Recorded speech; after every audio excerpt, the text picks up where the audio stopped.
Olá, sejam muito bem-vindos, muito bem-vindas ao primeiro episódio do Quebrando as Linhas, podcast oficial da Entrelinhas Gestão Esportiva. Eu me chamo Cláudio, sou sócio da Entrelinhas Gestão Esportiva e estou aqui com o meu sócio Gabriel para apresentar esse novo projeto para vocês. Gabriel, chegue mais! Opa, fala Cláudio, fala pessoal. É isso aí, vamos embora, vamos para cima. Esse aqui é o nosso mais novo xodó, né? Nosso podcast. Só falando um pouquinho sobre a Entrelinhas, que pode ter algumas pessoas que não nos conheçam. Então, somos uma agência de marketing esportivo aqui do Recife, mas estamos na internet, então estamos aí para quem se interessar, né? E o propósito do nosso podcast, na verdade, é trazer alguns debates, algumas entrevistas, reflexões e outros formatos que a gente julgar bacana trazer para sempre estar fomentando e debatendo sobre o marketing e a gestão esportiva. Então, chegue junto que eu acho que vai ser legal, espero que vocês curtam e o papo já começa. Verdade, verdade. E o quanto a gente fica feliz por tirar esse projeto, mais esse projeto da cartola, né? Era um projeto que a gente tinha há muito tempo, nós como consumidores de podcast, principalmente podcasts de marketing esportivo, de gestão esportiva, e por que não falar sobre a nossa região também, em trazer o que é feito aqui da nossa região e conversar com outros profissionais que têm feito coisas muito bacanas por aqui, pelo Brasil todo e por que não pelo mundo. Então, essa é uma satisfação grande estar fazendo esse produto novo, né? Tá realizando esse produto novo para dar entrelinhas e trazendo esse conteúdo para vocês. Por isso, sejam todos bem-vindos mais uma vez. Fiquem à vontade que o nosso primeiro episódio vem quebrando tudo. O papo foi fera, né não, Gabriel? É isso aí, Cláudio. Foi muito massa o papo. Já vou adiantando, né? Foi com o Eric Betting, do Máquina do Esporte, que é eu vou dizer site, mas eles têm outros projetos, então eles têm bastante atuação na área esportiva, mas é um site de marketing esportivo. Imagino que quem esteja aqui escutando conheçam eles, porque eles são referência no assunto. E foi um debate muito massa. A gente conversou sobre o papel do esporte e o social, conversou sobre a pandemia, conversou sobre o futuro da indústria, sobre nosso papel enquanto fomentadores da indústria e conversou também um pouquinho sobre empreendedorismo. Então a gente tentou trazer um panorama geral do mercado esportivo. Podia render muito mais, mas todo mundo tem sua hora, né? Mas vai ter parte 2, se Deus quiser. Com certeza, vamos que vamos. Então, sem muita enrolação, vamos para cima. Primeiro, quebrando as linhas com Eric Betting. Tu é uma referência pra gente, o Máquina do Esporte é um site que a gente acompanha, assim, eu particularmente, eu acompanho, acho que desde que entrei na faculdade, ou até um pouco antes, porque eu sempre gostei muito dessa área esportiva e eu demorei um pouco para entender que eu queria algo dentro do marketing esportivo, mas eu sempre gostei muito de esporte e da área de comunicação em geral, e a Máquina sempre foi uma referência, querendo ou não, e aí eu queria entender um pouquinho como foi que tu começou na área esportiva, como surgiu a ideia do Máquina do Esporte. Queria que tu contasse um pouquinho da tua trajetória, da tua vida. Bom, primeiro prazer poder estar aqui, poder bater esse papo, né? Já venho acompanhando o trabalho de vocês aí. A gente brincava nos bastidores, né? Pelo Instagram, não vou errar a rede social agora aqui no Valendo. Mas é um prazer poder falar. A máquina foi um projeto que começou em 2005, na verdade começou a ser gestado em 2004. Eu trabalhava como jornalista, comecei na Folha de São Paulo, depois eu fui para o Diário Lance, sem perceber que eu já tinha ali uma veia empreendedora, né? Porque eu lembro quando eu resolvi sair do jornal quase centenário para ir, né? A Folha agora é centenária, né? 20 anos atrás era octogenária. Mas sair de lá para ir para o Lance faz exatamente 20 anos agora disso. Eu estava deixando uma grande empresa para ir para uma startup, que era o Lance naquele momento. O jornal tinha 4 anos de vida, né? E lá eu fui entrando mais para esse lado do marketing esportivo, meio que por acaso e meio com uma grande frustração, que foi não ter ido cobrir a Copa do Mundo de 2002. Eu era o cara que basicamente fazia tudo sobre seleção brasileira no lance. Cobrir sorteio da Copa e tudo mais eu fazia, mas pô, o dólar era R$4, né? Na época aquilo era um absurdo.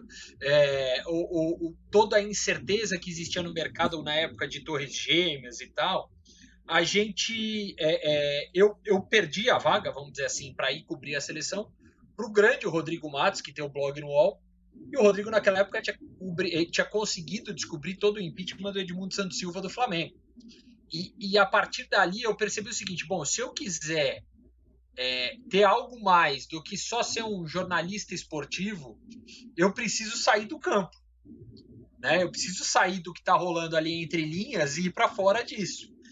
E aí eu comecei a estudar marketing e gestão esportiva no único curso que tinha na época, que era um curso de especialização de 6 horas, de meio ano, né? De 300, nem dava 360 horas, 108 horas que tinha de curso com a Trevisan e o Brunoro.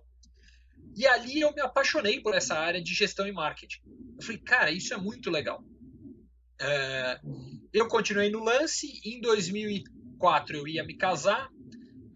Casei, e aí casei com uma mulher que não era jornalista, e as nossas rotinas eram péssimas, porque ela trabalhava no horário comercial normal, eu entrava no jornal 1 da tarde para sair 11 horas da noite. Falei, cara, não é isso que eu quero para minha vida. E aí eu fui para uma assessoria de imprensa e a gente tinha como cliente o Clube dos 13 na época. E a ideia era exatamente tirar o Clube dos 13 do noticiário de futebol, né, de esporte, e levar para o de economia. Ali eu tive uma grande decepção, que eu descobri que os jornais de economia e negócios e propaganda e marketing não sabiam falar sobre marketing e gestão do esporte. E aí aqueles 9 meses, 10 meses, quase deu um ano quase que eu passei na assessoria de imprensa, no começo ali da minha vida até de casado, eu fui gestando, na verdade, o projeto da máquina. E em dezembro de 2004 eu fui chamado para fazer parte de uma banca examinadora de uma revista de marketing esportivo.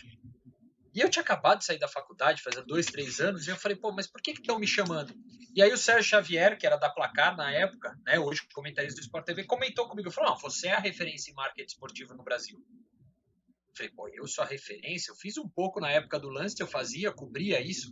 A gente criou no Lance o Sport Biz, que era um jornal, o site, a área de negócio do esporte do Lance. E eu falei, bom, se eu sou a referência disso, eu não vou perder isso.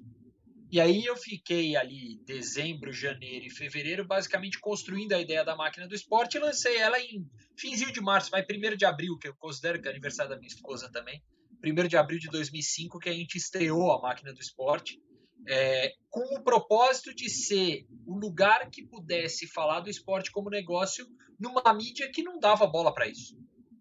Né? E era muito engraçado, porque quando eu fui conversar com o Alexandre Gimenez, que era o editor de esporte do UOL, eu perguntei, ele perguntou para mim, ele falou assim, mas isso aqui não vai ser release, né? É só divulgação de matéria de jabá de empresa. Eu falei, cara, não, na verdade, o negócio do esporte não é só a empresa que patrocina, tem tanta coisa, tem renda dos clubes, tem endividamento dos clubes e tal. O cara torceu meio nariz e tal, falou, beleza, vamos ver como é. Vamos fazer o seguinte, durante um mês aí, que eu considero, né, foi o mês de março, vai publicando, a gente vai vendo o conteúdo para ver se tem sentido ou não. E aí, quando virou abril, ele falou, cara, tem todo sentido, isso aqui é muito legal, a gente nunca tinha pensado em fazer uma cobertura dessas, vai. E aí a gente começou ali. E aí, cara, de lá pra cá, já teve revista, já teve programa na TV, já teve blog, já teve um monte de coisa. A gente já eu brinco que eu tô na reinvenção 7.468 hoje, talvez amanhã eu entre na 7.469. Que é para tentar fazer o negócio ficar em pé, tentar fazer esse negócio prosperar, né? E assim, e o mercado entender que informação boa e de qualidade, ela tem que ter uma fonte de receita para existir, né?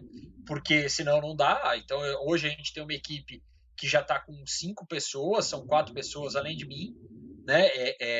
Que não é fácil manter, né? Você tem que pensar em várias coisas e tal. Então, aquele jornalista de formação lá atrás continua na essência para descobrir grandes histórias, mas na prática mesmo eu passei a ser muito mais o gestor do produto, fazer a parte comercial, fazer a parte de relação com o mercado e entender cada vez mais o negócio do esporte. Né? E aí, a partir daí, você começa a ter relacionamento com vários players do mercado, conhecendo várias pessoas, e você começa a entender que nem tudo é tão simples como parece ser quando a gente está de fora. Né? E isso eu acho legal, porque no fim, na máquina, a gente tem muito esse reconhecimento do mercado, que a gente costuma ser um veículo de muito bom senso na hora de abordar o tema. Né? A gente bate, lógico que a gente vai bater quando precisar bater, ou quando for algo batível, vamos dizer assim, mas não vai ser gratuitamente que a gente vai reclamar, criticar e achar que é fácil fazer. Né? Porque quando a gente está no dia a dia da gestão aqui, não é fácil fazer uma empresa jornalística ir para frente. Dá para entender um clube com milhões de torcedores ou uma modalidade que precisa de espaço na mídia e tudo mais, como é difícil conseguir deixar o negócio em pé. Verdade. Eu peguei um gancho aqui da parte do reinventar-se e da questão do empreendedorismo, né, que é bem importante isso e remete bastante ao que a gente quis fazer quando a gente se juntou para ser entrelinhas, né? Tipo, a gente veio de um papo sobre um possível evento que a gente gostaria de fazer aqui, muito porque a gente queria que acontecesse, fomentar o mercado, fazer as coisas acontecerem, vamos dizer assim, aqui na nossa região, porque a gente não tinha nada. Eu vou usar o termo nada. Eu via uma palestra esporádica do nosso amigo Kleber, eu assisti uma palestra dele e tipo, foi fantástico. E aí, Kleber Borges da Arena Pernambuco, tô falando, cara fantástico. A gente vai trazer ele aqui depois, com certeza, para bater um papo. E, já é obrigatório ele estar aí, fica tranquilo. Depois eu obrigo o Kleber aí. Boa. E aí, assim, eu e Gabriel, a gente sentou e conversou e, tipo, cara, eu acho que tem um lastro nisso aí. Tipo, a gente vê a dificuldade aqui do Nordeste, dos clubes aqui de Recife e de Pernambuco. Existe muita solução que deve ser ofertada, não só para os clubes de futebol, por exemplo, né? Mas a gente já deu uma passada, né? Uma revisitada em alguns outros esportes e visto um pouco da dificuldade que alguns clubes e algumas entidades esportivas elas têm de se colocar como um negócio realmente para o seu público, para que elas possam dar prosseguimento e render os frutos necessários, porque a gente sabe que no final de tudo, para a gente ter a estrutura, para a gente ter aquele atleta galgando grandes oportunidades de seleção, de grandes participações em Olimpíadas, em grandes competições, infelizmente precisa vamos dizer assim, como a gente fala, né? Fazer o produto, embalar bem o produto para que ele possa ser bem vendido. E por que não a gente não atuar nesse como é que eu posso dizer? Eu vou usar a palavra dando esse apoio, né? Dando esse suporte. Eu não sei se é muita, como é que eu posso dizer? Se é muita, putz, eu esqueci a palavra. Isso pretensão. Pronto, é isso mesmo. Tipo, eu não sei se é muita pretensão da gente às vezes. Vamos resolver o problema. Eu acho que a gente tem vontade de resolver o problema. Às vezes a gente encontra as dificuldades do mercado, encontra as dificuldades de como funciona por dentro realmente, e eu acho que todo aquele que quer entrar no mercado vai encontrar essas dificuldades e, tipo, se ele encontrar, ele vai pensar e, pô, é difícil, é chato. Esse povo do esporte não só pensa, às vezes, em que nada como é que eu posso dizer, até pode ser remunerado, é sempre aquela coisa é difícil, é complicado, não dá dinheiro, mas a gente tem tentado e a gente tem observado que um pouquinho que a gente está movimentando, a gente tem visto algumas coisas acontecendo. E a gente espera que com esse podcast, com as outras ações da Entrelinhas também, a gente possa ajudar essas pessoas, né? E eu acredito que é basicamente o que a máquina faz também, trazendo esse conteúdo para que a galera possa cada vez mais como é que eu posso dizer, evoluir de verdade, evoluir em relação ao mercado e aprender e colocar em prática também. Eu acho que a gente tem um trabalho ali de catequese, né? De trazer a gestão, trazer o marketing mais para o dia a dia. Até é uma coisa muito interessante, né? Porque a gente, lá no começo, a gente tentou simplificar e dizer que a gente era o universo do marketing esportivo ao seu alcance, né? Que foi durante muitos anos nosso slogan ali, né? E era um pouco isso, porque naquela época ali, quando a gente fala 2005, as pessoas simplesmente não tinha espaço na mídia para falar de quem patrocinava ou até de ações que o clube fazia. Era muito engraçado. Geralmente os clubes, para anunciar patrocínio, coisa assim, ele botava a entrevista do jogador mais badalado, coisa assim, e no meio botava o patrocinador. E os jornalistas ficavam doidos da vida. Pô, o que esse patrocinador tá fazendo aqui? Encheção de saco. Hoje não. Hoje o cara tá olhando e falando: peraí, preciso descobrir quem é o patrocinador. A gente tem o Rodrigo Capello, que foi até nosso repórter na máquina, fazendo um trabalho fantástico para ensinar gestão, né? Ensinar balanço financeiro e ensinar a importância da questão financeira para o futebol, né? O Capello pega o futebol, porque óbvio é o mais importante, mas ele vai saber analisar qualquer balanço de qualquer entidade esportiva e tal.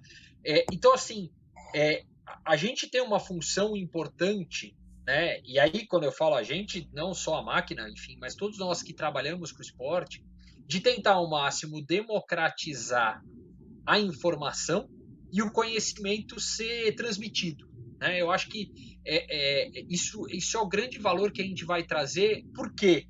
Porque a gente quer ver um grande evento esportivo. Todos nós que trabalhamos com isso, ou pelo menos 90% das pessoas, é apaixonada por esporte. A gente quer ver um grande jogo de futebol acontecendo, a gente quer ver grandes finais, a gente quer ver o vôlei tendo... Eu sempre falo, a Superliga de Vôlei deveria ser a NBA do vôlei. A gente tem condição de fazer o maior campeonato de vôlei do mundo aqui no Brasil e não vai ter público tão grande. E assim, ia ficar espetacular, gente. Verdade. Ia ser espetacular, entendeu? E agora, dá trabalho. Eu sempre brinco, quando me perguntam, mas por que o clube não vai? Eu falei, porque dá muito trabalho. Precisa ver se está disposto a fazer, porque senão é muito mais fácil pegar num clube, né? Quando a gente fala clube de futebol e tudo mais, cara, você tem uma fornada de pão saindo todo ano, que é a categoria de base. Um desses pães é vendido por milhões e você gera a receita que o departamento de marketing levaria ali 5 anos de trabalho para fazer. E se fizesse muito bem feito. Então é difícil, dá trabalho. Né? Só que agora também a gente está vendo que os clubes estão percebendo a importância de se conectar com o consumidor de fato, a criar para ele alternativa, né? A não ficar dependendo só do sócio-torcedor, que era uma receita fantástica que foi derretida na pandemia. Então a gente vê, e aí a gente cai nisso que você falou, né, Cláudio? A inquietude que a gente tem de querer fazer. Eu falo, pô, eu já tentei fazer corrida de rua, já tentei fazer seminário dentro de clube, já tentei dar consultoria. Cara, ele tenta.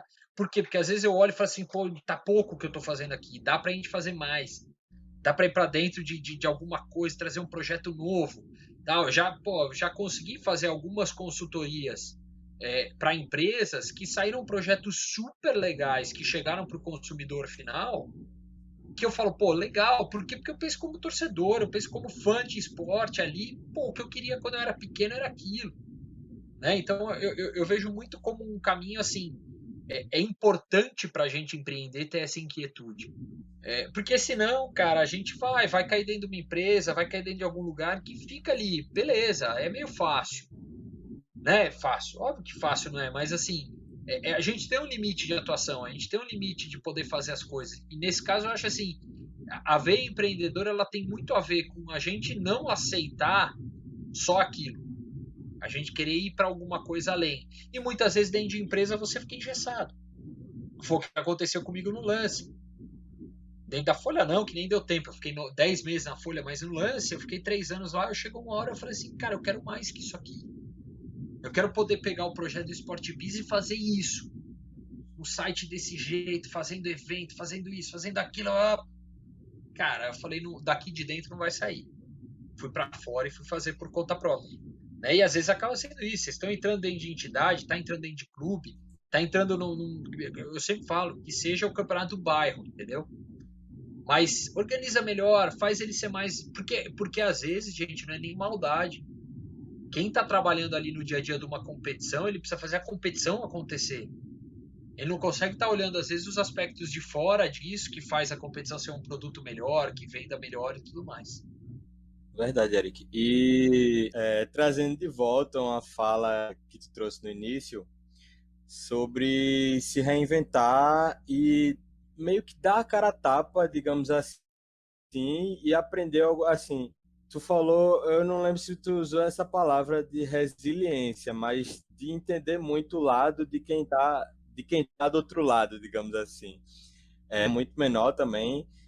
Também vem vendo isso e até adicionando ao que tu falou, a gente tem essa inquietude, mas às vezes a gente dá a cara a tapa e acaba quebrando um pouco a cara, mas é uma coisa que a gente tenta sempre trazer como positivo, né? Óbvio que é chato na hora, mas a gente tenta sempre trazer como positivo, enquanto entrelinhas, que é do aprendizado que aquilo nos trouxe, né? Óbvio, é melhor aprender com algo bom, mas a gente vai vendo a cada, eu não sei se eu posso dizer erro, ou a cada decepção, digamos, a gente já teve algumas decepções no mercado, isso porque a gente está há poucos anos, imagino que você já teve várias também, tá há mais de 15 anos aí, e vendo o que vai dar, mas sempre ter essa gana por querer mudar o mercado e contribuir para ele, né? Eu acho que o que vocês fazem na máquina é muito bacana. É uma referência para a gente,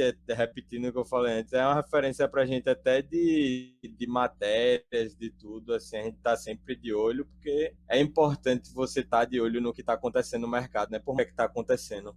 E aí, Eric, eu queria, na verdade, trazer uma dúvida mesmo que eu tenho para saber nesses 15 anos o que é que você acha que o mercado evoluiu, o mercado esportivo de um modo geral, né? Não só o futebol, mas o mercado esportivo todo. Você tá falando do vôlei. O que é que tu acha que em 2005 o mercado esportivo era tal jeito e hoje em dia mudou? Assim, a gente sabe que mudou completamente, né? Mas eu queria ver mais uma visão tua. Olha, eu acho que a gente tem. Quando a gente fez 10 anos, foi isso, foi 2015. A gente falou, vamos fazer uma retrospectiva, vamos lembrar o que tinha no esporte em 2005 e comparar com 2015, né? E aí já tinha sido pós-COP e tal. Foi impressionante, assim, porque nem a gente lembrava de algumas coisas absurdas, do tipo a fila da torcida do São Paulo para comprar ingresso para a final da Libertadores em 2005 do estádio, que era o único ponto de venda. Então você fala, cara, como é que pode? Era isso mesmo, não faz nem 10 anos e tal. Então eu acho que assim, a gente está vivendo um momento em que o esporte evoluiu muito como gestão, como negócio, né? A capacidade, o entendimento que os clubes têm e tudo mais melhorou demais. A gente tem hoje uma indústria muito mais bem qualificada e preparada do que há 5 anos, do que há 10. Obviamente, o salto que se vendeu durante um tempo que teria com Copa e Olimpíada não veio, mas ele não veio porque não ia ter como vir. A gente chegou na crista da onda com os dois maiores eventos esportivos em um espaço de 2 anos. Era inviável a gente estar preparado para aquilo e manter naquele nível o nosso mercado. Mas a gente evoluiu muito em 2020 do que a gente estava em 2012, do que a gente estava até em 2010, né? Que foi quando começou a vir o investimento por conta de Olimpíada. Agora, a gente tem uma mudança grande que vem acontecendo dentro do esporte para que isso seja uma mudança sustentável e perene, né? Acho que talvez o melhor exemplo é a importância do que fez o Flamengo com o clube. Né? O Flamengo equilibrou as finanças, organizou a casa e passou a ter um time competitivo depois de 5 anos organizando a casa. O Palmeiras teve um mecenas ali, que foi o Paulo Nobre, que quitou as dívidas do clube. O Grêmio se organizou também. A gente vai ter um salto pelos próximos anos, que foi o salto visto na Europa na última década, né? Na Inglaterra e na Alemanha principalmente, que agora puxou o resto, que são os novos estádios. Então o Palmeiras mostrou que ter um estádio próprio que dê receita recorrente faz muita diferença. Lógico, agora a gente está todo mundo sem receita, mas o Palmeiras mostrou esse caminho. Depois entrou o Flamengo, já melhora um pouco. O Atlético Mineiro vem agora com a Arena sem precisar pagar por ela e tendo o estádio como uma fonte de receita, como é o Palmeiras. Então isso também vai gerar um ganho muito grande para o clube. Então, assim, nesse cenário, a gente está vendo que o esporte no Brasil está ficando mais bem preparado. Tanto é que a gente tem as confederações que estão praticamente hoje sem dinheiro público, né, perdendo cada vez mais o apoio que tinha das estatais, tendo que se virar, tendo que buscar alternativa, tendo que ter uma gestão melhor, tendo mais controle sobre a gestão, né? E eu vejo também um aprendizado nosso enquanto público, né? Porque se vem chegando uma NBA com um evento cada vez melhor para a gente, se vem chegando o UFC, se vem chegando a NFL aos poucos, vem chegando a Premier League, vem chegando a Champions League, o público vai começar a exigir dos eventos daqui mais qualificação, né? Então eu vejo vários pequenos fatores que vão se juntando e vão fazendo com que antes era um círculo muito fechado comece a ter uma expansão, comece a crescer e comece a ter mais fôlego para que a gente tenha uma gestão mais qualificada, para que a gente tenha competições envolvendo categorias de base, competições envolvendo escolas, competições envolvendo universidade, tudo isso começando a ter mais engrenagem. E também soma, lógico, a dispersão da atenção da audiência, né, que é um fenômeno mundial que vai fazendo com que as empresas passem a entender que elas precisam fazer investimentos não mais tão genéricos, não mais tão passivos como era o patrocínio de antigamente, né? Então a gente sai muito de uma era de patrocínio esportivo que a exposição era um grande negócio, ela é importante, não por acaso a NBA abre espaço na camisa, o beisebol, o hockey abre espaço no capacete, tá abrindo espaço para aparecer a marca. Mas, além disso, a gente entra cada vez mais para o engajamento e o relacionamento direto com o torcedor a partir do telefone celular. E isso vale para qualquer coisa, porque a Budweiser agora fechou um acordo para ela transmitir os jogos da NBA. Né? O que representa? Representa que uma marca já olhou e falou: eu tenho um potencial de mídia aqui que eu preciso explorar. Agora, a Nescau já faz há alguns anos a Liga Nescau para as crianças, dentro de escolas. E por que, por exemplo, uma grande rede focada, regionalizada aí em Pernambuco não pode fazer uma coisa dessas? Tendo muito mais eficiência do que patrocinar o esporte, o Santa ou o Náutico. Por quê? Porque você vai direto para o teu consumidor. Era uma coisa que antes era praticamente inviável. Sim. Ou você tinha que gastar 2 caminhões de dinheiro além do caminhão de dinheiro para fazer o evento. Então agora não, agora eu saio com o seu celular, você sai com o seu celular, você produz o que você quiser de conteúdo, né? Então, essas facilidades que vieram também forçam uma melhoria de gestão. Por quê? Porque as ferramentas estão aí, é só a gente fazer, né? E eu vejo muito um caminho agora se abrindo muito mais para que qualquer evento de qualquer porte consiga ter um significado e um atrativo. Ele não precisa mais ser só o grande evento que impacta milhões. Por quê? Porque pode ser que para uma empresa o que ela precise fazer é um baita de um campeonato legal para a família dos funcionários. Uma competição agora, pensando em Jogos Olímpicos, né? O tema Olimpíada rolando, o cara vai querer fazer uma coisa de Olimpíada. Não tem sentido fazer lá, tentar brigar com a grana da Coca-Cola. Desce aqui para o microcosmo, vem cá, vamos fazer uma Olimpíada escolar ou uma Olimpíada dos meus funcionários, uma Olimpíada com os filhos dos funcionários, que seja, lógico, tem um cenário de pandemia que complica, mas eu vejo muito a gente crescer cada vez mais para promover a atividade física nos seus mais variados níveis, para relacionar a marca com o consumidor e para fazer, às vezes, até com que o esporte cresça. A La Liga acabou de anunciar uma parceria com a Think Sports, que é a mesma parceira da NBA School. Cara, a gente vai ter uma franquia de escolinhas de futebol com a metodologia da La Liga. Quantas escolas a gente tem em Recife que podem querer fazer isso, né? E aí você organiza um campeonato dessas escolas. E você faz. Então, olha o tamanho, o potencial que as coisas têm. Quantas coisas você pode fazer juntando a La Liga com a NBA, né? Então, as possibilidades são diversas. É verdade. E é interessante falar isso, porque às vezes a gente, quando está no mercado esportivo, muitas vezes alguns profissionais tendem a ver o futebol como única saída, né? Digamos assim, como a única saída. Só que tanto para os profissionais quanto para marcas, o mundo esportivo é muito amplo, né? Então, como tu falou, assim, hoje em dia a facilidade de tornar, assim, de se tornar uma mídia e de você trazer algum campeonato ou trazer alguma proposta diferente dentro do esporte é muito mais atrativo às vezes e é mais possível do que antigamente. Então, eu queria até trazer não sei se eu posso dizer que é um case daqui, mas eu estava conversando com o Cláudio, a gente conhece, é do Aurora Basquete, que é um projeto de basquete que faz campeonatos, agora não tanto por conta da pandemia, mas ele tem sua equipe própria, faz campeonatos, é daqui do Recife e, assim, o cara começou muito dessa proposta de fazer seu próprio projeto, é um projeto social, e ele conseguiu patrocinadores.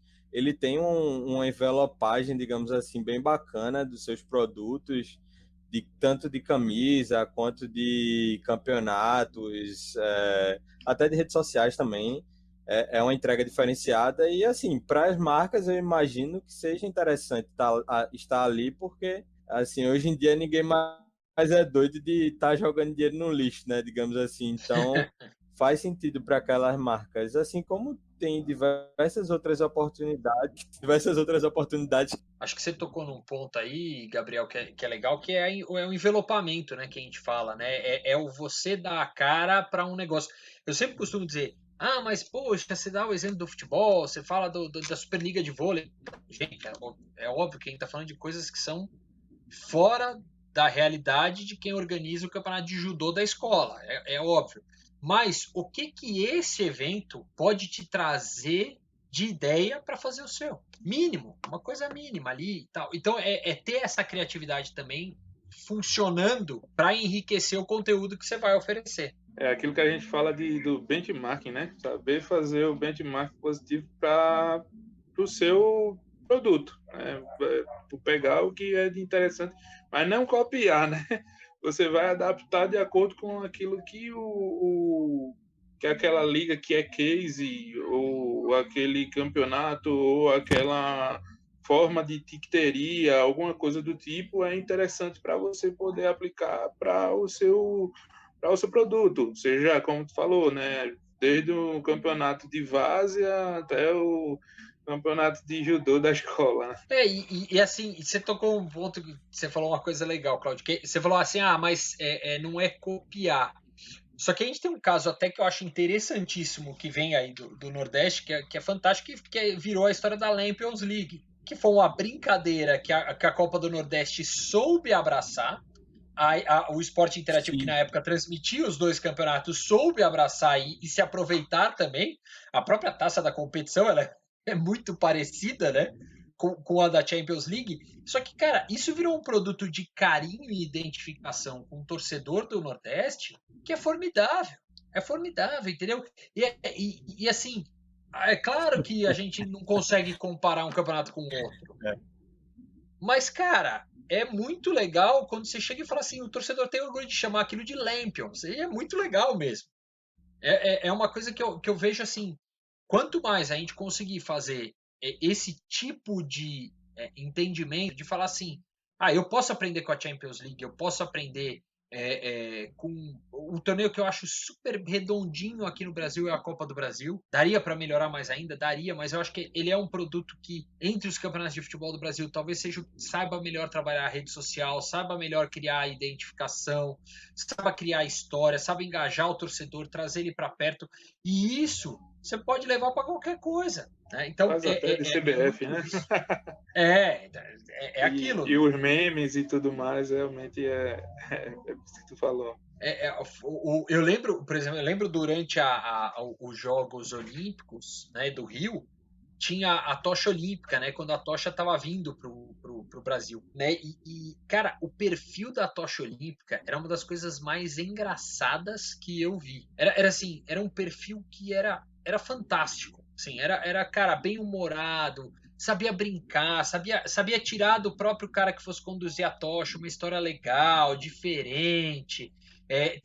Porque, cara, a tocha olímpica, na verdade, ela é uma farra para pouca gente, que o resto do país olha aqui e fala, legal, tal, mas ainda mais na época que a gente estava no país de discussão política e tal, ninguém queria saber tanto da tocha olímpica, mas o cara conseguia descontrair. E foi muito engraçado porque eu conhecia o cara que fazia, né?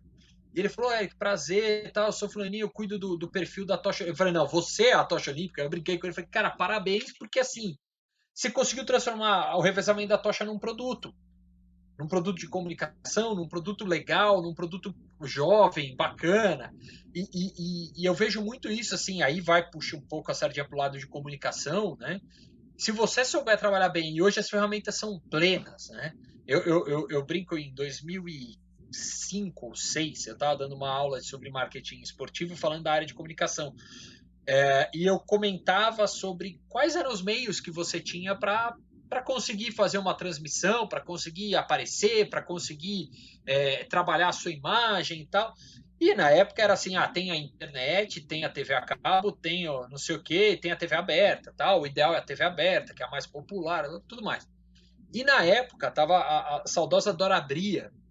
Não sei se vocês conhecem, vocês são mais jovens, mas a Dora Bria foi uma grande windsurfista do Brasil, uma das primeiras.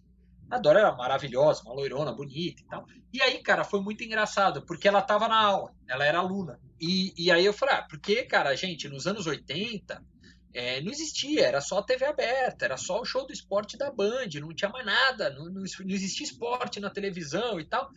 E aí eu falei, aí você tinha TV e tinha o rádio e tal, não sei o que. Aí a Dora brincou, interrompeu e falou assim, ou a Playboy. Aí eu olhei pra ela e falei, calma, né, Dora, como assim tal? E ela tinha posado nua pra Playboy. Ela falou assim, por que eu posei nua pra Playboy? Ela falou, primeiro, porque eu nunca ia ter ganho aquele cachê na minha vida competindo. Porque o windsurf até hoje não é um esporte, né, bem desenvolvido, naquela época muito menos. Ela falou, foi uma oportunidade para eu virar uma pessoa famosa, e aí eu recebi convite para ir para TV, aí eu recebi convite para não sei o que, aí eu recebi. Aí eu falei, tá vendo? A Dora deu mais um exemplo de mídia que você podia promover. Hoje, gente, com rede social, você faz o que você quiser. O Facebook te dá ali todo o filtro de público para você falar com. Eu vou falar com o Cláudio Henrique da Entre Linhas, eu vou chegar nele. Vai chegar. Então, assim, você tem todas as ferramentas à disposição. Aí entra o ponto que eu falei, né? O difícil é você ter que organizar a competição, ter que trazer dinheiro para ela acontecer, ter que buscar o parceiro e, além disso, se preocupar com a comunicação, né? Por isso, contratem Entre Linhas, né? Quem estiver ouvindo o podcast para poder ajudar nisso. Isso aí que tu falou foi interessante, porque também leva muito para quem está começando também, tem muito essa coisa do ter que fazer tudo, e às vezes a gente acha que é muito simples, né, fazer tudo isso acontecer. E o quanto é importante a gente ter essa visão multifacetada do projeto, né, de qualquer projeto. Uma coisa que eu e Gabriel tá um dia desse conversando e citando cases, né, como é que o Ibis com a Ibismania, com toda essa ele não consegue dar esse boom, vamos dizer assim, financeiramente, usar essa mídia que ele tem dentro da rede social para monetizar realmente. Eu não sei se a proposta ou como é que eu posso dizer, a estratégia ali é outra, mas eu vejo como uma oportunidade até. Eu não sei se nunca deu esse estalinho lá, ou se não sei se existe alguma dificuldade em relação ao próprio clube mesmo, mas quem sabe se pode ser até um projeto nosso, né? Você sabe, né? Então, aí tá. Oportunidade sempre tem, né? O Ibis eu acho um fenômeno muito legal disso, porque ele é um clube que é conhecido nacionalmente, né? O Ibis tem a fama dele, é nacional, é um clube, e que quando ele se assume, né, pra zoeira, pra brincadeira e tal, hoje ele tem um potencial, né? Porque se a gente for pensar na minha época de criança, tô com 41, né? O Ibis era conhecido pelo pior time do mundo, cara. O Ibis era um xingamento aqui em São Paulo, né? Você fala, seu time é pior que o do Ibis. Pô, você não podia aceitar isso, né? E hoje o Ibis soube brincar, né? Eu acho que ele soube entender esse DNA dele, né? Aproveitando que hoje quem tá na grande mídia é a galera da minha idade, então O Ibis tem essa fama, né? Ele tem esse histórico, então ele vai acabar ganhando espaço na mídia fazendo isso, né? Porque é aquilo, né? Hoje tem muitos times muito piores que o Ibis, mas muito piores, não tem nem dúvida, né? Então, assim, eu vejo muito como uma capacidade que a gente tem, né, de fazendo uma estratégia legal de comunicação, buscando o caminho, isso virar uma fonte de receita, né? Eu acho que aí entra a dificuldade, com certeza, do dia a dia do Ibis, que é você conseguir dar vazão, né? Você conseguir falar, bom, eu tenho que pensar no meu campeonato que eu tenho que disputar, porque bem ou mal quem tá lá não vai querer ser reconhecido como o pior time de jogador do mundo. Então eu vejo muito a gente tendo essa habilidade, essa possibilidade de trabalhar isso e transformar isso numa fonte para o clube. Eu lembro uma vez que eu quase apanhei aqui em São Paulo quando eu sugeri que o Juventus da Moca deveria se assumir como a terceira via bonitinha, moderna e primo pobre do futebol. Cara, a torcida que realmente gosta do Juventus, o Juventus virou meio que aqui uma contracultura, né? É a essência do abaixo futebol moderno, né? E assim, é muito engraçado porque ao mesmo tempo, se ele se assumir como a essência do abaixo futebol moderno, ele modernamente vai conseguir achar muito dinheiro que ele precisa. Muito dinheiro. Ele vai ter consumo muito alto, né? Só que ao sugerir isso, eu até sugeri, vamos modernizar a Rua Javari, faz ser um programa de domingo legal para a família ir, ver jogo, porque virou um programa mesmo, o estádio não tem luz natural, né? Não tem luz artificial, então é só luz natural. Então os jogos lá geralmente são de manhã, porque às vezes chove, à tarde em São Paulo, nessa época de ano, por exemplo, vários jogos que eu fui cobrir pelo lance lá na Javari não acabavam, porque chovia tanto que alagava o campo atrasava o reinício, acabava a luz, ó, o jogo termina amanhã, né? E isso não mudou. Então, você teria, eu falei, pô, tem uma chance de você virar o segundo time de São Paulo e fazer dinheiro com isso. Nossa senhora, a galera queria me matar. Então, assim, também tem que ver essa questão da essência do Ibis, né? Será que é parte do negócio do Ibis crescer mais do que ser o pior time do mundo? Né? Como é que você trabalha isso? Né? E aí entra um ponto que eu acho sempre fundamental, que no futebol brasileiro muitas vezes é esquecido, que é qual é o teu DNA, qual é a tua origem. Né? Isso vale para tudo. Né? Qual é a essência desse clube? Né? O Palmeiras agora está tentando achar um caminho junto com a Puma. A Puma está trabalhando muito isso dentro do Palmeiras, mas está indo ainda meio a passos demorados. O São Paulo se perdeu quando quis se dizer soberano. Né? O São Paulo foi sempre o time da fé. Né? E é uma coisa engraçada, porque pelo menos aqui, né, eixo Rio-São Paulo, muito quem deu o apelido para o clube, quem criou o estilo de ser do clube, o DNA do clube foi a imprensa. Né? Os jornalistas lá dos anos 40, 50 e 60 que foram criando, esse time é o time disso, o time daquilo. Né? E qual é o DNA de fato da equipe? Quem é o torcedor? Quem é o cara? E isso, quando a gente vai para o futebol, que tem dinheiro para fazer isso, então, assim, o Ibis vai se assumir como o pior do mundo, cara, dá para fazer tanta coisa legal nisso, e eu acho que eles estão fazendo. Agora precisa ver, a gente vai fazer disso uma fonte de receita ou só notícia? Só notícia não serve para nada. Só notícia é os anos 70, 80 fazendo valer. A gente é famoso, mas a gente é famoso por quê? Porque a gente é o pior. Mas e aí, dá pra gente fazer dinheiro com essa história? Falta dar o segundo passo, né? Exatamente. Mas eu acho que entendendo qual é a essência que se quer ter. Né? E isso eu acho que a gente não pode.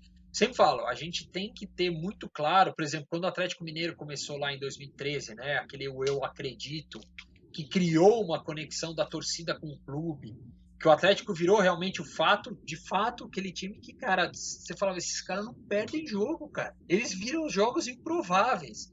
Imagina se você cria disso um DNA, uma linha, uma característica do clube. O quanto isso vai virar depois de produto, de negócio, de conduta, né? Então, eu vejo muito assim, eu acho que a gente hoje está num caminho que a gente precisa identificar a essência dos clubes, né? E aí falando do futebol especificamente, e trabalhar isso para que isso seja a base do teu principal produto, que é um jogo de futebol, que é a performance dentro de campo. Mas você precisa criar os teus produtos. Eu sempre brinco, eu sou palmeirense, tenho família inteira de palmeirense e tal. E eu brinco com eles, eu falo assim, gente, eu não aguento o italianismo do Palmeiras. Eu falei, é a origem do Palmeiras, eu sei, mas o Palmeiras extrapolou o italianismo. Quantos torcedores o Palmeiras tem na região nordeste do Brasil que não tem nada a ver com o italiano? No norte, no centro-oeste. Então para de querer falar que o Palmeiras é o time do italiano. Porque a Portuguesa é o time do português e ela se diminuiu por ser o time do português. Nada contra, desculpa a coluna portuguesa se sentiu ofendida, mas é porque aí ela se fechou. Ela não cresceu o que ela podia crescer mais. Imagina o Corinthians se ele se dissesse que era o time dos espanhóis. Ele ia estar restrito aos espanhóis. Então acho que o Palmeiras agora entendeu um pouco isso, então ele não nega a origem italiana, mas ele está sendo mais Palmeiras do que Palestra, né? E isso eu acho que é uma coisa fundamental. E acho que a mudança de geração também, porque a geração que pegou ainda o Palestra morreu, ou está morrendo. Né? É aquela geração que está hoje com 70, 80 anos, essa geração vai acabar. Né?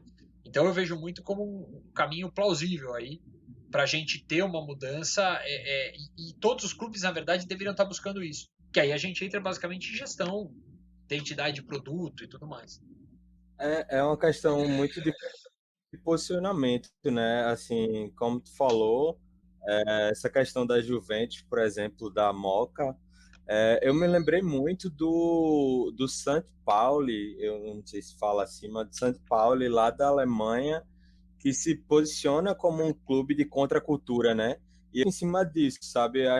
Acho que é entender o seu DNA e o DNA do seu fã, sabe? Eu acho que no futebol como em o ecossistema esportivo, né? Digamos assim. Eu lembro muito eu não lembro onde foi que eu vi, mas o CEO da WSL, Ivan Martinho, com certeza você conhece, dele falando que o surf, ele entendeu que o público dele no surf não é só quem acompanha o surf, né? O surf é muito de cultura também, sabe? De moda, assim, de ditar tendências, digamos assim, e obviamente a prática do esporte. Então, ele tentou modernizar a competição, trazer novos elementos, né? Eu vejo que a Fórmula 1 também vem tentando dar uma modernizada nesse quesito e como você falou aí, o Palmeiras está tentando, acho que passa muito por aí, entender quem é o seu público e entender de uma forma mais macro, né? Não é reduzir a quem acompanha a Fórmula 1 é só quem é mais velho, quem acompanhou o Senna, por exemplo, mas por que não abranger quem tá essa nova geração aí, que pode não ter tanta atenção quanto antigamente tinha para ver 2 horas de corrida, mas pode consumir de outra forma o seu produto e é o que eu acho que é a questão de US$ 1 milhão, né? Todo mundo nesse ecossistema vem tentando encontrar esse termo, digamos assim. E se a gente for pensar, né, quem está fazendo isso muito bem é o Bahia. O Bahia está achando um caminho, o Bahia está se mostrando como um clube das minorias, um clube né, que ele está sabendo Verdade. trabalhar temas complexos hoje da nossa sociedade de uma maneira muito elegante, muito bem posicionada. Eu sempre brinco, eu falo, o Bahia é o clube que hoje, por exemplo, minhas tias adoram, amam de paixão. E é fantástico. Você fala assim, cara, elas não acompanham futebol, elas não gostam de futebol, mas elas sabem o que o Bahia está fazendo, né? Ah, tudo bem. Minhas tias têm 70 anos de idade, não é o melhor exemplo de bom consumidor, mas olha onde vai chegando. Se senhoras de 70 anos que são de esquerda, que é o caso delas e tal, mas já se identificam, imagina o resto de pessoas que tem por aí que começam a colocar o Bahia na prioridade dela, por um posicionamento do clube, por ele se entender como um organismo parte da sociedade. Então, eu vejo muito que a gente, e aí tentando, né, lembrar de uma resposta que eu dei, que eu falei, o que mudou bastante também, né, na gestão e tudo mais, o futebol está se entendendo agora como parte da sociedade. O que a NBA fez o ano passado, na temporada passada, né, do basquete, que foi um absurdo, foi um entendimento como poucos de que ela é um produto parte da sociedade, né? Ela abraçou o Black Lives Matter e fez com que a NFL falasse, cara, eu errei, desculpa. Eu poderia ter sido esse grande protagonista em 2016 e eu fui um imbecil.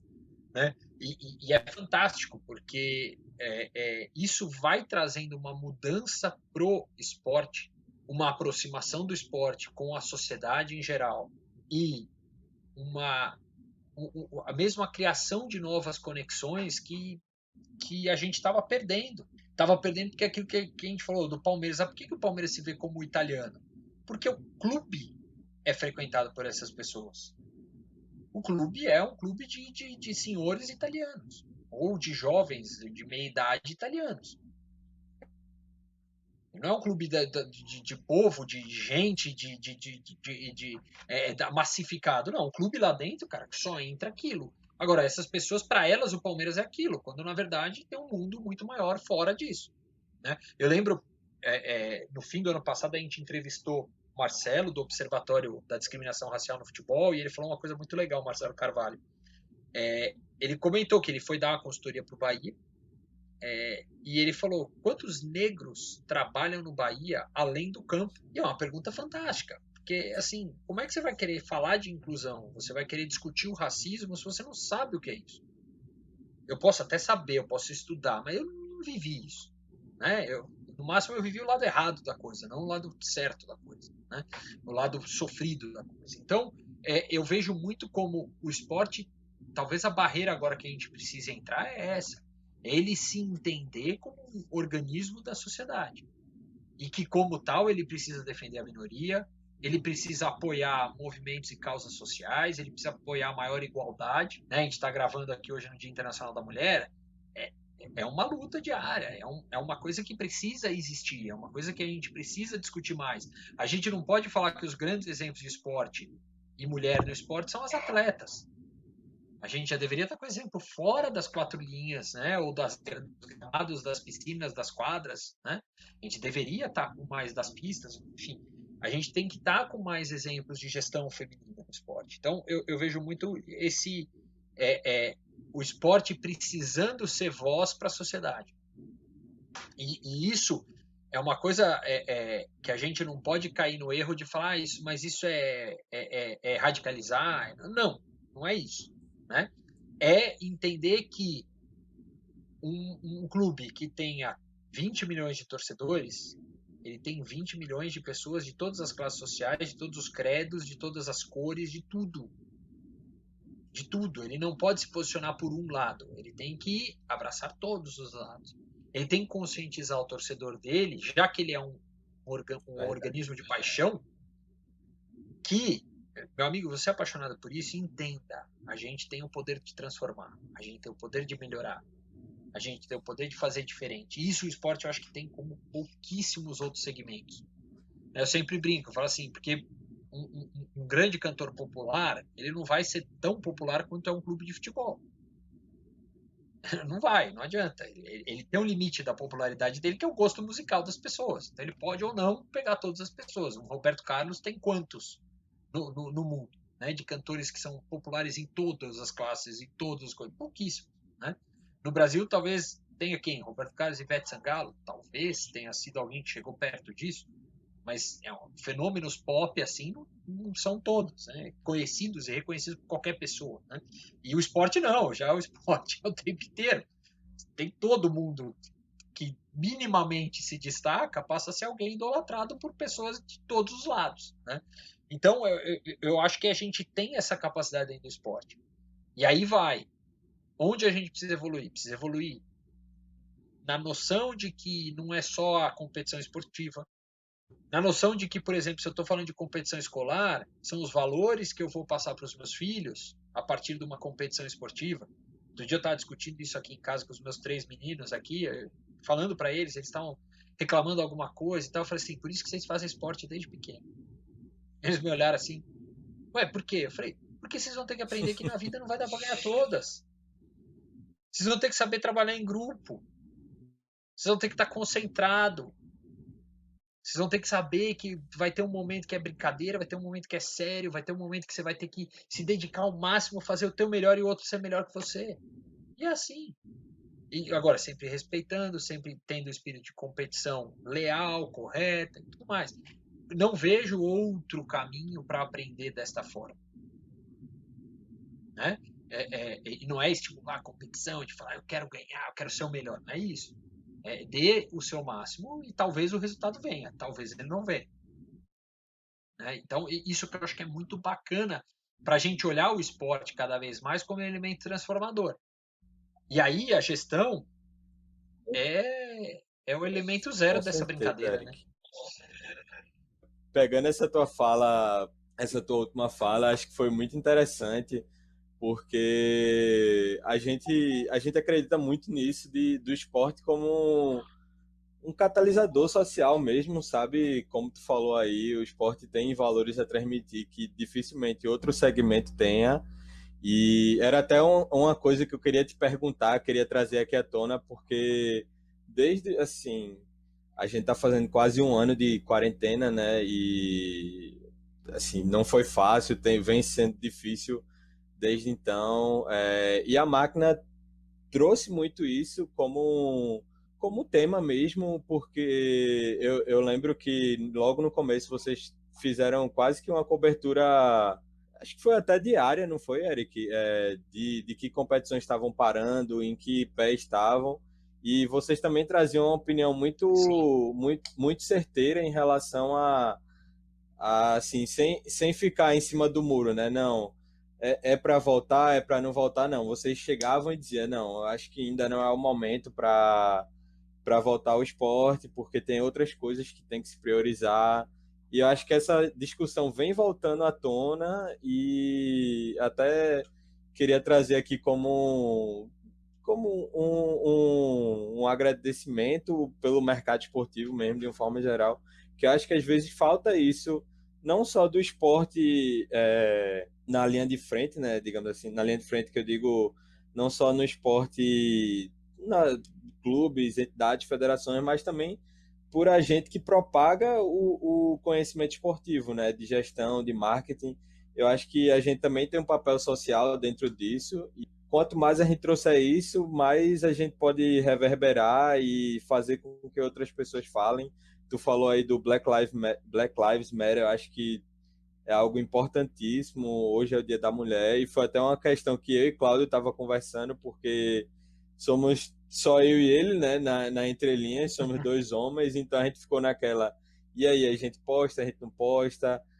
É muito isso, sabe? É com atitudes, eu acho que se faz o mercado esportivo e queria só trazer essa fala aqui para a gente seguir. Bom, obrigado.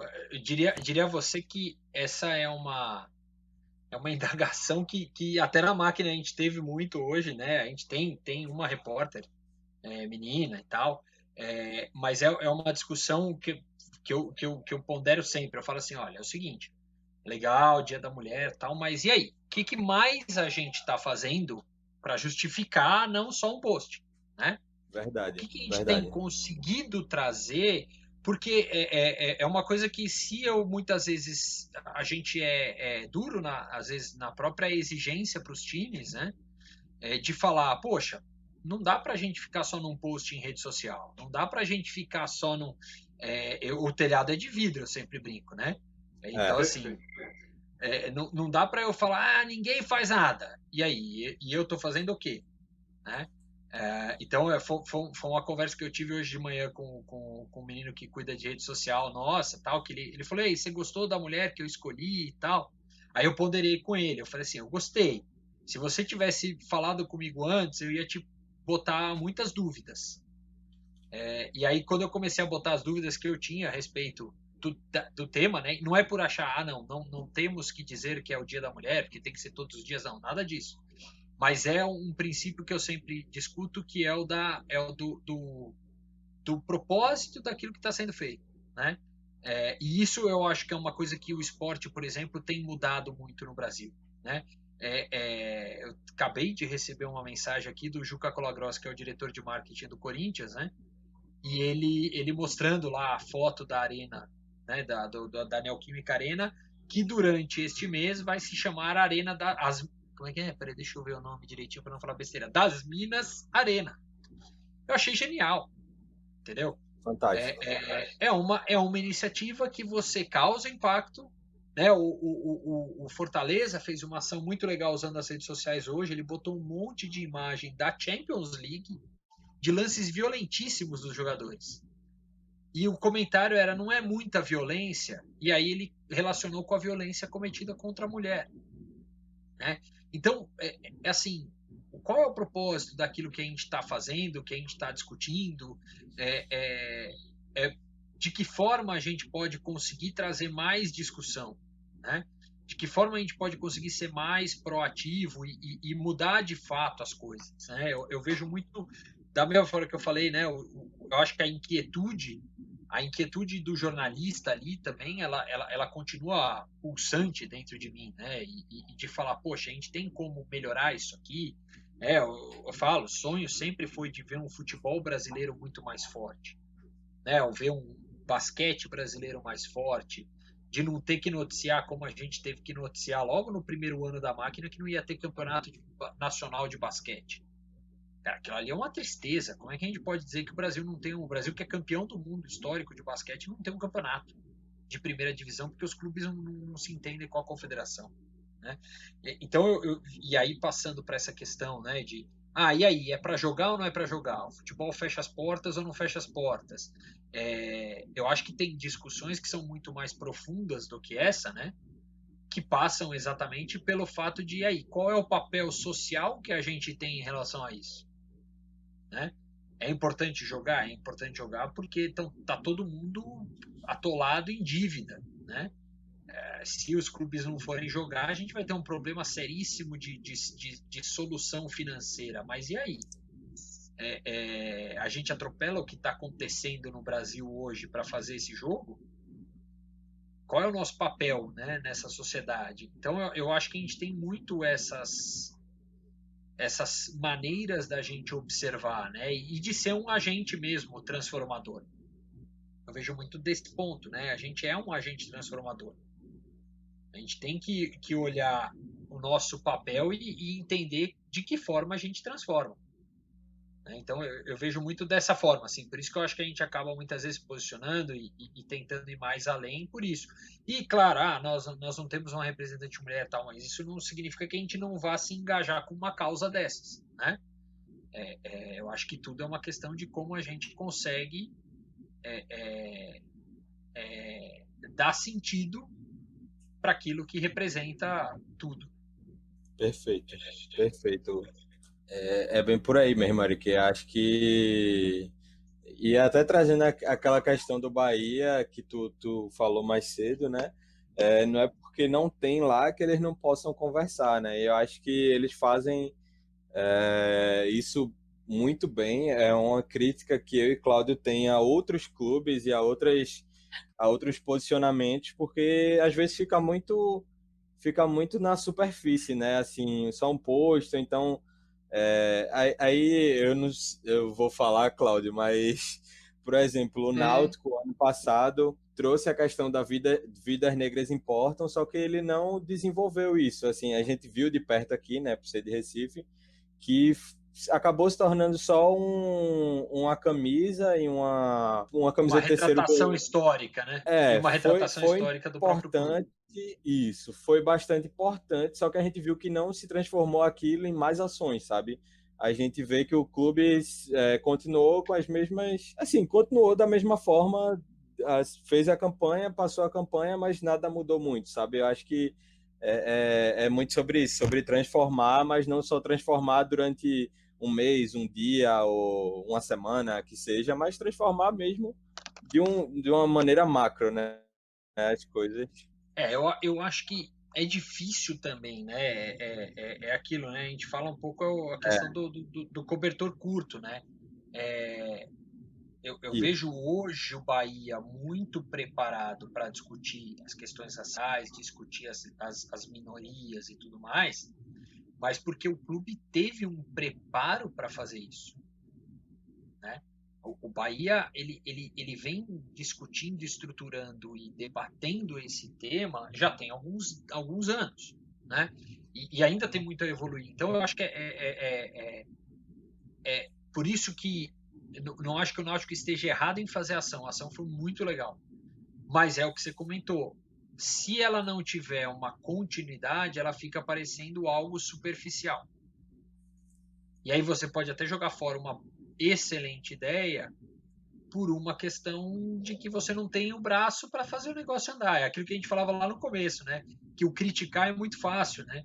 Mas saber qual é a realidade no dia a dia para entender por que aquela decisão foi tomada pode às vezes mudar a tua opinião sobre determinado tema, né? Então eu vejo muito isso, assim, às vezes a gente quer, e isso eu falo porque na empresa a gente acontece isso o tempo inteiro. Não, agora a gente vai fazer tal coisa, nossa, vamos fazer, putz, passa 3 meses, cara, o projeto não roda, tá difícil, a gente precisa olhar um outro produto, um outro negócio, o dinheiro tá entrando por outra via, não, vamos para outro lado. Muda aquele caminho que a gente tinha botado tanta força, tanto fôlego, tanta ideia e ele não vai para frente. E acontece, é um pouco do que vocês falaram lá no começo das frustrações que a gente vive, né? É assim mesmo.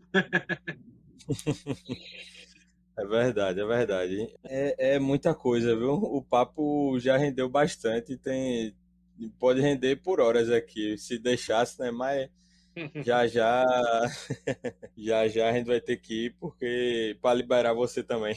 Sem problema. A gente faz repeteco, isso não é problema, não. Oxe, vamos Opa, embora, vamos vamos, embora. parte 2. Parte Vamos para 2, parte não 2, tem, né? né? Vira uma E resenha aí aí, depois. verdade. Ô, Eric, então a gente falou de pandemia, a gente falou sobre produção de conteúdo, a gente falou sobre a parte de essa, vamos dizer assim, essa virada de chave dos clubes no tocante ao social, assim. E aí a gente já consegue listar algumas coisas referentes à próxima pergunta, mas aí eu queria ver se a gente consegue cavar mais alguma coisa, que é qual o futuro da indústria, né? Dentro desse se a gente pudesse listar, eu acho que além de tudo isso que a gente falou, teria mais algum ponto ou tu acha que podemos ficar só nesses três pilares, vamos dizer assim? Cara, eu acho que a gente vai viver. Os esportes ditos olímpicos já viveram um pouco dessa transformação, mas eu acho que ela vai chegar agora de uma maneira um pouco mais acelerada para o futebol. Já está chegando via campeonatos estaduais, né? Mas ela vai se acelerar, que é a revolução nas relações com a mídia, né? Que é uma discussão muito, nós na máquina pelo menos, né, há muito tempo a gente defende isso, que é uma independência do futebol na relação com a mídia, né? E aí não só com a Globo, tá? Com a mídia em geral, porque quando você vai pegar, por exemplo, a própria com a Champions League, né, que eu usei de exemplo, o campeonato, a Copa do Nordeste, ele ainda depende muito do que era antes o esporte interativo, né, do que foi a turma lá do esporte interativo e que depois se transformou agora na live mode, mas ele depende, o esporte depende muito, né, do que esses caras estão criando, do que eles estão pensando para que tenha, vamos dizer, um contrato de televisão, para que tenha uma força, vamos dizer assim, comercial maior. E eu vejo que os esportes olímpicos, já por necessidade, porque a Globo começou a terminar os contratos tão logo terminou os Jogos Olímpicos, né? Foi uma mudança de direcionamento ali da Globo de investimento, que agora chegaram nos campeonatos estaduais e até outros campeonatos como a Libertadores. Né? Então eu vejo que a gente vai viver nos próximos anos aí uma transformação na relação da mídia com o esporte. E isso vai trazer muita consequência, porque o modelo de negócio que antes era baseado numa receita fixa, garantida pelo detentor, né, do direito, que era a TV, e isso depois, o risco todo era do detentor do direito e a TV e o esporte estava de boa ali, né? Não tinha problema, isso vai acabar.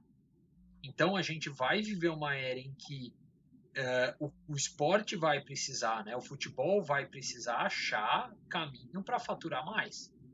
E isso vai passar por ele produzir o próprio conteúdo. Quando ele começar a fazer isso, a gente vai ter de fato uma transformação que é uma relação muito mais próxima com o torcedor, uma relação em que o conteúdo e a produção de conteúdo dentro dos clubes passa a ser muito importante, né? Já tem sido, mas vai ser ainda mais. E a partir de tudo isso, a gente vai entrar numa era em que o clube vai ser muito menos dependente da mídia. Ele vai depender do dinheiro da mídia, mas ele não vai precisar, por exemplo, como aconteceu durante a pandemia, pedir licença, pelo amor de Deus, me empresta o arquivo daquele jogo histórico para eu poder mostrar alguma coisa na rede social. Que isso não tem cabimento. Assim, não tô aqui querendo dizer que a mídia foi malvada ao fazer dessa forma. A mídia simplesmente usou o contrato que ela tinha. E ela falou, não posso, esse direito é meu, ele não é seu.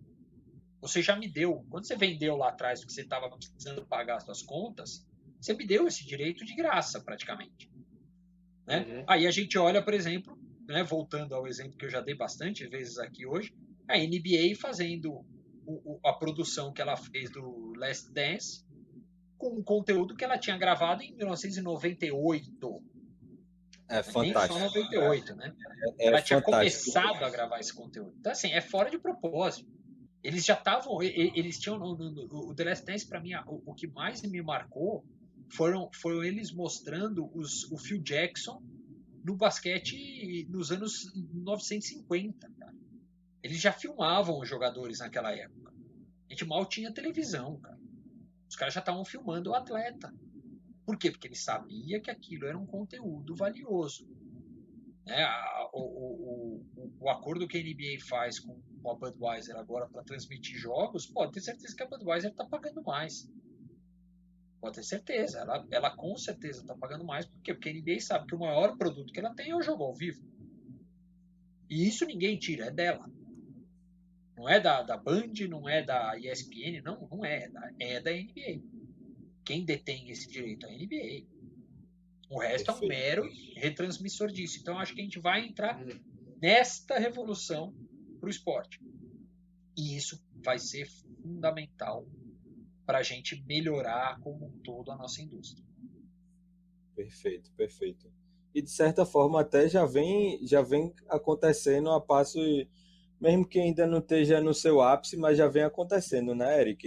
Sim. Eu vejo muito, por exemplo, como você citou, dos estaduais e também a Fórmula 1, salvo engano, ela tinha até uma proposta um pouco maior, mas ela optou por não fechar com.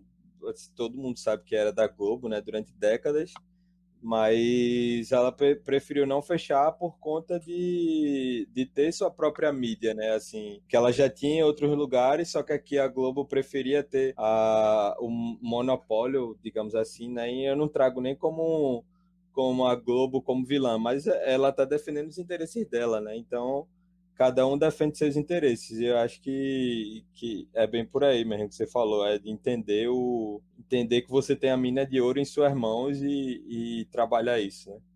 Sem dúvida nenhuma. Esse é o grande produto que o esporte tem. Né? Não é o jogo. Não é, na verdade, é o jogo. Mas é o evento ao vivo. É o evento que ele detém o poder e o controle sobre o que vai passar, como vai passar, que horas vai passar e tudo mais. Né? A TV é um mero parceiro dentro dessa história. O principal parceiro, muitas vezes, mas é um parceiro, ele não é o dono. E aqui não, aqui a gente trabalhou a vida inteira como a TV sendo a dona. Né? Voltando àquilo que a gente falou lá no começo da nossa incapacidade, por assim dizer, de entender o negócio e a gestão desse negócio como um todo. E aí, Eric, puxando já para uma pergunta final, né? Eu acho que a gente sempre tenta trazer isso, seja em live, seja agora em podcast, né? Você que tem muita experiência no mercado, eu queria te perguntar qual dica tu daria para quem quer entrar nesse mercado esportivo, para quem está querendo se reinventar, às vezes já está em outros mercados, mas quer seguir para a área de marketing, gestão ou outras áreas adjacentes, né, no esporte. Eu acho que assim o fundamental é mantenha sempre a mente de um apaixonado pelo esporte, mas não se deslumbre por estar trabalhando com o esporte. Né? Isso são coisas muito diferentes. Manter a mente de um apaixonado pelo esporte, a gente vai sempre agir pensando no fã, pensando no torcedor, pensando em como o torcedor ficaria feliz em ver um evento deste jeito. Né? De que forma eu atendo o interesse dele. ele é o principal razão de existir do esporte, né?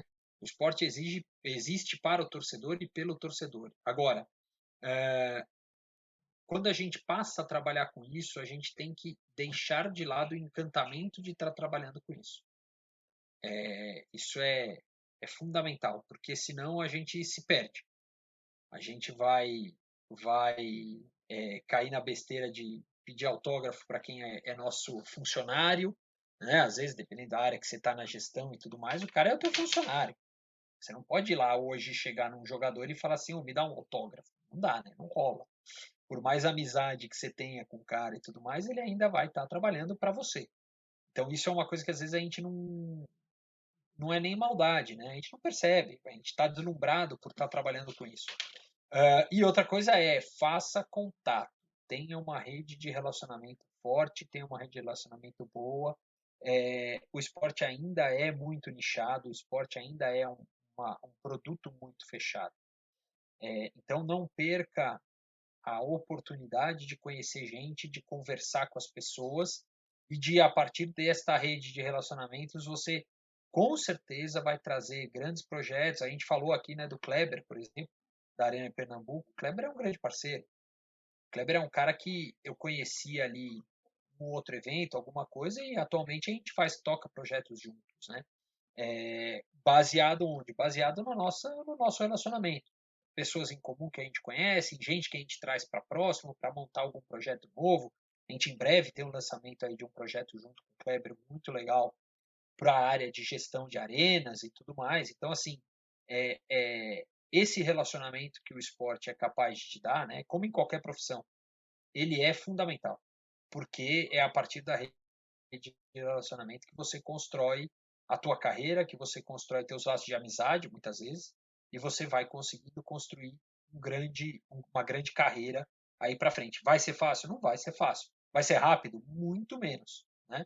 Mas não tem como. Você tem que começar, você tem que tentar construir aí as coisas a partir dessas redes de relacionamento, senão o negócio fica difícil de ficar em pé. Boa, Eric. Verdade. E a partir desse que você fala, a gente deixa também as portas abertas aqui das linhas, né? A gente está sempre à disposição. A disposição que não falta, como a gente às vezes brinca aqui, para fazer mais pelo esporte e contribuir. Acho que a palavra que a gente gosta muito de trazer é que a gente quer contribuir para o esporte, porque é algo que a gente ama, como você falou, né? A paixão que move a gente. A gente já aprendeu algumas coisinhas aí que você já deixou aí como exemplo, mas a parceria, o networking, para a gente como a gente diz, vale mais que dinheiro. Então, estamos junto aí para qualquer coisa e aproveitando, agradecemos, eu, Gabriel, agradecemos demais a sua participação aqui com a gente. Esse papo foi um aprendizado muito grande e abrilhantou o nosso primeiro episódio do Quebrando as Linhas. Poxa, eu que agradeço, Cláudio, Gabriel, todo mundo que está ouvindo. Vamos quebrar tudo. Vamos para cima. Tamo junto. Eu acho que, cara, nossa indústria ainda é pequena, nossa indústria ainda ela está em formação e a gente precisa sempre unir o máximo de pontas e criar aí realmente relações para que a gente consiga fazer aquilo que a gente sonha, né? Que é ver uma indústria melhor, mais sólida, mais forte, gerando mais receita, gerando mais produto, gerando mais oportunidade para todo mundo que quer trabalhar ou já trabalha ou sonha em trabalhar com isso. Então, também, Máquina do Esporte está à disposição. Então, aí, que precisar, tem os contatos, é só procurar. A gente demora às vezes para responder, mas estamos sempre aí para poder fazer alguma coisa legal, estamos sempre juntos, sempre à disposição. Muito obrigado, fico lisonjeado até pelo convite de fazer a estreia. Espero que vida longa ao podcast, que é um dos formatos mais legais que tem sido de trabalhar hoje dentro da comunicação do esporte. Tem sido um podcast muito legal mesmo. Valeu. Verdade, verdade. E é isso. Estou muito feliz aqui que a gente está conseguindo lançar esse formato, né? Eu faço de Cláudio minhas palavras. Ter tu, Eric, como a estreia, digamos assim, aqui é muito importante. Como o Cláudio falou, né? A gente queria trazer alguém que tivesse muita experiência no mercado e que tivesse uma relevância bacana para a gente já chegar, assim, estourando a boca do balão, digamos, quebrando tudo, como você falou. E foi muito massa o papo aqui. Te agradeço por tudo e, Deus quiser, o podcast vai durar bastante aí, que é uma mídia que a gente sempre teve muita vontade de trazer. Às vezes faltava um pouco de tempo, mas agora a gente tirou do papel e botou aqui nas linhas de rádio, né, digamos assim. É isso aí. Obrigado, Eric. Obrigado, Cláudio. Obrigado, pessoal. É isso aí. Vamos nessa. É isso aí. E nos sigam nas redes sociais que nós traremos novidades para vocês em breve no nosso Quebra das Linhas. @SomosEntrelinhas no Instagram e as outras @SomosEntrelinhas. Tamo junto. Até a próxima.